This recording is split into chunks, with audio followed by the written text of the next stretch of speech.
ಇದ್ರ ಮಧ್ಯೆ ಕುರ್ಚಿ ಗದಲ, ಕುರ್ಚಿ ಕಿತ್ತಾಟ.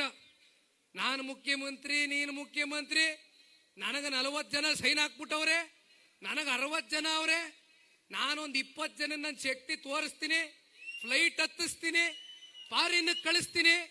ಏನ್ ನಿಮ್ಗೆ ಫ್ಲೈಟ್ ಹತ್ಸಕ್ಕೇನ್ರಿ ಸ್ವಾಮಿ? ರಾಜ್ಯದ ಜನ 140 ಸ್ಥಾನ ಕೊಟ್ಟಿರ್ತಕ್ಕಂಥದ್ದು. ಇವತ್ತು ಪಾಪ ಕಾಂಗ್ರೆಸ್ನ ಪರಿಸ್ಥಿತಿ ಎಲ್ಲಿಗೆ ಬಂದ್ಬಿಟ್ಟದೆ ಅಂದ್ರೆ, ನನಗೆ ಅಪಾರವಾದಂತ ಗೌರವ ಇದೆ. ಕಾಂಗ್ರೆಸ್ನ ನ್ಯಾಷನಲ್ ಪ್ರೆಸಿಡೆಂಟ್ ಯಾರಿದ್ದಾರೆ, ಮಲ್ಲಿಕಾರ್ಜುನ್ ಖರ್ಗೆಜಿ ಅವರು, ಅಪಾರವಾದಂತ ಗೌರವ ಇದೆ ಅವ್ರ ಹಿರಿತನದ ಬಗ್ಗೆ. ಆದ್ರೆ ಅವ್ರಿಗೆ ಮಾಧ್ಯಮದವರು ಒಂದು ಪ್ರಶ್ನೆ ಕೇಳ್ತಾರೆ, ಏನ್ ಸರ್ ಇದು ಪ್ರತಿನಿತ್ಯ ಸಿಎಂ ಬದಲಾವಣೆ, ಅವ್ರು ಬಂದ್ರು ಇವ್ರು ಹೋದ್ರು ಅಂತ ಇದಾರಲ್ಲ, ಇದಕ್ಕೆ ಏನ್ ಹೇಳ್ತೀರಾ ಅಂದ್ರೆ, ನಾನು ಹೈಕಮಾಂಡ್ಗೆ ಮಾತಾಡ್ತೀನಿ ಅಂತಾರೆ. ಹೈಕಮಾಂಡ್ ಯಾರಣ್ಣ? ಈ ನಿಮಗ್ ತಿಳಿದಂಗ ಹೈಕಮಾಂಡ್ ಯಾರು? ನಮ್ಮಲ್ಲಿ ನಮ್ಮ ಹೈಕಮಾಂಡ್ ರಾಷ್ಟ್ರಾಧ್ಯಕ್ಷರು ದೇವೇಗೌಡರಪ್ಪ. ಕೊನೆಗೆ ಏನೂ ಇತ್ಯರ್ಥ ಆಗ್ಲಿಲ್ಲ ನಮಗೆ, ತಾಲೂಕು ಮಟ್ಟದಲ್ಲಿ, ಜಿಲ್ಲಾ ಮಟ್ಟದಲ್ಲಿ, ರಾಜ್ಯ ಮಟ್ಟದಲ್ಲಿ ಅಂದ್ರೆ ಆ ಪುಣ್ಯಾತ್ಮನ ಹತ್ರ ಹೋಯ್ತೀವಿ, ಕೊನೆಗೆ ಏನಾದ್ರೂ ನಿರ್ಧಾರ ಆಯ್ತದೆ. ಇಲ್ಲಿ ಯಾರಪ್ಪ ನಿಮ್ಮ ಹೈಕಮಾಂಡು? ಪಾಪ ನಮ್ ಖರ್ಗೆ ಸಾಹೇಬ್ರು ಕೇಳಿದ್ರೆ ರಾಷ್ಟ್ರಾಧ್ಯಕ್ಷರಿಗೆ, ಹೈಕಮಾಂಡ್ ಮಾತಾಡ್ತೀನಿ. ಹೈಕಮಾಂಡ್ ಯಾರು ಸ್ವಾಮಿ ನಿಮ್ಮ ಹೈಕಮಾಂಡು?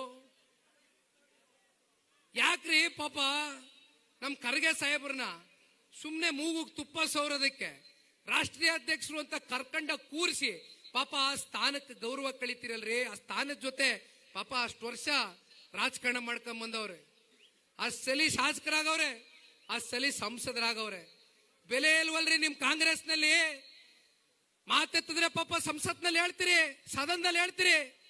ಎಷ್ಟಪ್ಪ JDS 17, 18, ಮುಂದಕ್ಕೆ 8ಕ್ಕೆ ಬಂದ್ಬಿಡ್ತೀರಿ, 5ಕ್ಕೆ ಬಂದ್ಬಿಡ್ತೀರಿ ಅಂತೀರಲ್ರಿ. ನಿಮ್ ಯೋಗ್ಯತೆಗೆ ಈ ದೇಶದಲ್ಲಿ ಕಾಂಗ್ರೆಸ್ ಎಷ್ಟು ರಾಜ್ಯದಲ್ಲಿ ಆಡಳಿತ ಮಾಡ್ತಾ ಇದೆ ಸ್ವಾಮಿ? ಎಷ್ಟು ರಾಜ್ಯದಲ್ಲಿ ಆಡಳಿತ ಮಾಡ್ತಾ ಇದೆ? ರಾಷ್ಟ್ರೀಯ ಪಕ್ಷವ ನೀವು? ರಾಷ್ಟ್ರೀಯ ಪಕ್ಷವ ಅದೆಂತದೋ ತೆಲಂಗಾಣ, ಇನ್ನೆಲ್ಲೋ ಹಿಮಾಚಲ್ ಪ್ರದೇಶ, ಕರ್ನಾಟಕ ಸಂಪತ್ತು ಭರಿತವಾದಂತ ನಾಡು, ಸಂಪತ್ತು ಭರಿತವಾದಂತ ರಾಜ್ಯ. ಪ್ರತಿನಿತ್ಯ ತೆರಿಗೆ ಮೂಲಕ ತುಂಬಿಸಿ ಕಳಿಸ್ತಾ ಇದ್ದೀರಿ. ಅವ್ರು ನೋಡಿದ್ರೆ ಅಲ್ಲಿ ತುಂಬಿಸಿ ಗೋಣಿ ಚೀಲದಲ್ಲಿ ಡೆಲ್ಲಿಗೆ ಕಳಿಸ್ತಾವ್ರೆ ನಿಮ್ ದುಡ್ಡ.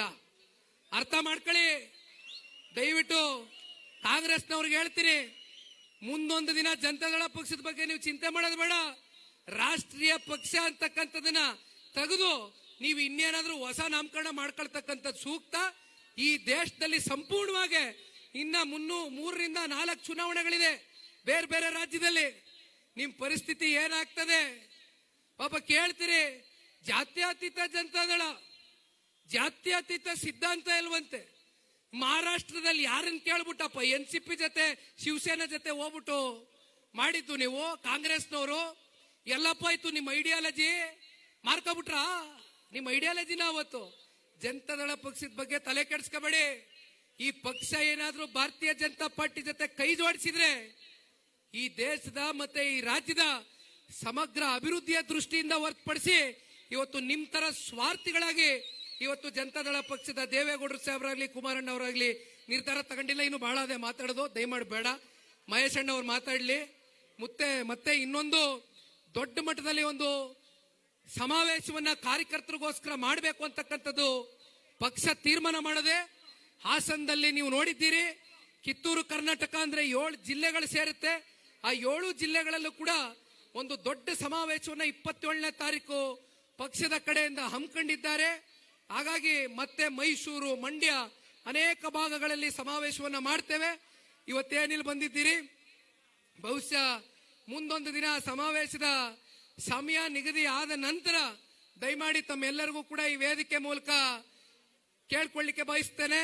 ಆ ಸಮಾವೇಶದ ಒಂದು ಯಶಸ್ಸಿಗೆ ಇವತ್ತು ಯಾವ ರೀತಿ ನೀವು ಈ ಒಂದು ಸಮಾವೇಶದ ಯಶಸ್ಸಿಗೆ ಪಾತ್ರದಾರರಾಗಿದ್ದೀರಿ, ಜಿಲ್ಲಾ ಮಟ್ಟದ ಸಮಾವೇಶಕ್ಕೆ ಸಾರಾ ಮಹೇಶ್ ಅಣ್ಣವರ ನೇತೃತ್ವದಲ್ಲಿ ನೀವೆಲ್ಲರೂ ಕೂಡ ಆ ಸಮಾವೇಶ ಇಡೀ ರಾಜ್ಯ ಮೈಸೂರು ಜಿಲ್ಲೆದತ್ತ ತಿರುಗಿ ನೋಡ್ತಕ್ಕಂಥ ಒಂದು ಇತಿಹಾಸವನ್ನ ಸೃಷ್ಟಿ ಮಾಡ್ತಕ್ಕಂಥ ಒಂದು ಸಮಾವೇಶ ಆಗ್ಬೇಕು. ಅದಕ್ಕೆ ಪಕ್ಷದ ಕಾರ್ಯಕರ್ತರ ಒಂದು ಶ್ರಮ ಹೆಚ್ಚಾಗಿರ್ಬೇಕು ಅಂತ ಕೇಳ್ತಾ, ಮತ್ತೊಮ್ಮೆ ನನಗೆ ಮಾತನಾಡೋದಕ್ಕೆ ಅವಕಾಶ ಮಾಡಿಕೊಟ್ಟಂತ ನಿಮ್ಮೆಲ್ಲರಿಗೂ ವಂದಿಸಿ ಅನಂತ ಕೋಟಿ ಪ್ರಣಾಮಗಳನ್ನ ಸಲ್ಲಿಸಲಿಕ್ಕೆ ಬಯಸ್ತೇನೆ. ಜೈ ಹಿಂದ್, ಜೈ ಕರ್ನಾಟಕ ಮಾತೆ, ಜೈ JDS.